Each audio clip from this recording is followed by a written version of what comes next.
GN Sai Baba എന്ന മുൻ Delhi university പ്രൊഫസറെ ഒരു പതിറ്റാണ്ടിന് ശേഷം കുറ്റവിമുക്തനാക്കിയിരിക്കുകയാണ്. ബോംബെ ഹൈക്കോടതിയുടേതായിരുന്നു വിധി. എന്നാൽ പ്രധാന ചോദ്യം ശരീരത്തിന്റെ 90% തളർന്ന ഈ മനുഷ്യൻ ചെയ്ത കുറ്റം എന്തായിരുന്നു എന്നതാണ്. ചുരുക്കി പറയാം, 2014 മെയ് 9 സായിബാബയെ മാവോയിസ്റ്റ് ബന്ധം ആരോപിച്ച് ഒരു സംഘം പോലീസ് രഹസ്യമായി അറസ്റ്റ് ചെയ്യുന്നത്. ജീപ്പുകളുടെയും മൈൻഡ് പ്രൂഫ് വാഹനങ്ങളുടെയും അകമ്പടിയോടെയായിരുന്നു അറസ്റ്റും തുടർന്നുള്ള നീക്കങ്ങളും. അവിടെ നിന്ന് നാഗ്പൂരിലെ കുപ്രസിദ്ധമായ അണ്ടാ സെല്ലിലേക്ക്, പിന്നീട് ഇത്രയും കാലം തടവറയ്ക്കുള്ളിൽ.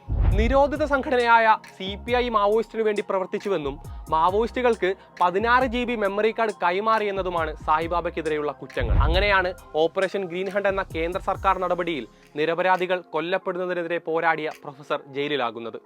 ഏറ്റവും ഒടുവിൽ ഒരു ദശാബ്ദത്തിനു ശേഷം സായിബാബ നിരപരാധിയെന്ന് കോടതി വിധിക്കുന്നു.